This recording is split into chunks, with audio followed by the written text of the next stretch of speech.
Hi and welcome to another episode, and what we've got here is stuff for the Amiga CD32. It connects up through the serial on the back of an real Amiga and then plugs into the CD32 so you can transfer data between the two. And those that follow the channel will know that my wonderful wife got me a Amiga CD32 for Christmas, and it's got the Terrible Fire accelerator card and everything in the back of it.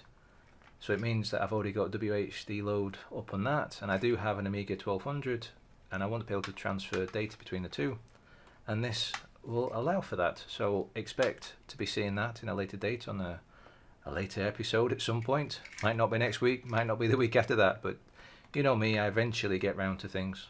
By that it could be 6 months away from now, but the point is, that's what it is. Put that over to the side, trying not to ruin the discs. Something else for this CD32 is this little gadget, or gadgets. Basically, and I'm going to leave them in here because I want to make sure I don't damage them.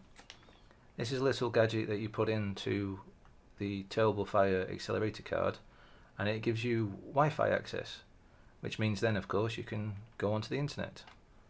And this is the thing, the USB device for Windows, so that I can zap it with the correct BIOS, firmware, programming in general, which I will be covering at a later date. I've already seen someone do this on YouTube already, but I want to give it a go myself, so we're doing that one. I'll put the information for what this is called and everything down below. And then let's move on for stuff that I've got for the Amiga 1200, and it's this, it's the GoX.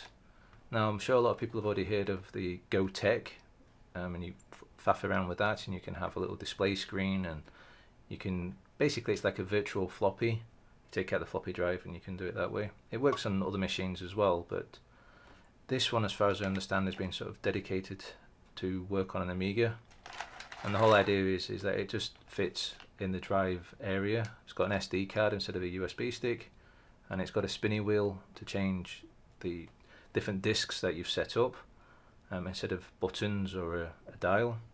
And I also bought the display. Now Amiga Bill sort of put a, well, I didn't sort of, it definitely put a video out already talking all about this, and I purchased one exactly the same day, and it arrived a couple of days ago, and I want to get that into my Amiga as well. I already have a GoTech, but I prefer the idea of the scroll wheel and the SD card, because that means you don't have to carve up the drive at the side. Some people have figured out fancier ways of not being able to do that, but this is definitely for that, so you don't have to mess around and cut things up.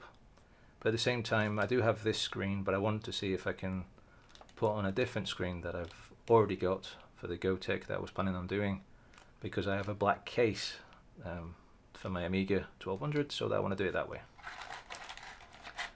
So that's a project for later down the line as well.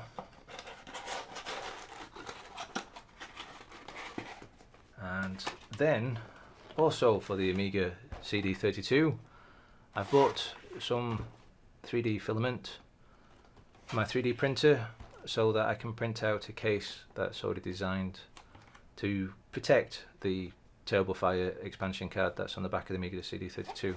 So let's have a look at the colour.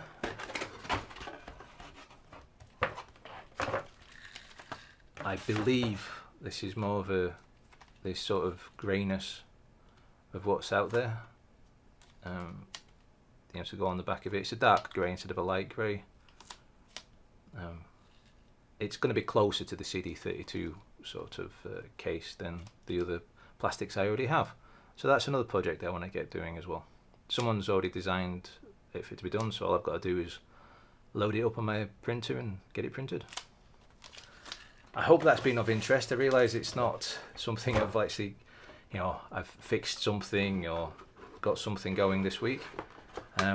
This bit of a bit strange week again for me. So I want to get that done. The Retro Fighters gamepad, I was going to do the actual review on that. Basically I've got a bit of a problem with mine, so I've been in contact with Retro Fighters, and you know, they're sorting me out. But that because of delivery times, and they seem to be more based in America than anywhere else, it might well take another month and a half before I can actually talk about this. So I'm sorry for that, but it's one of those things. As always, happy gaming.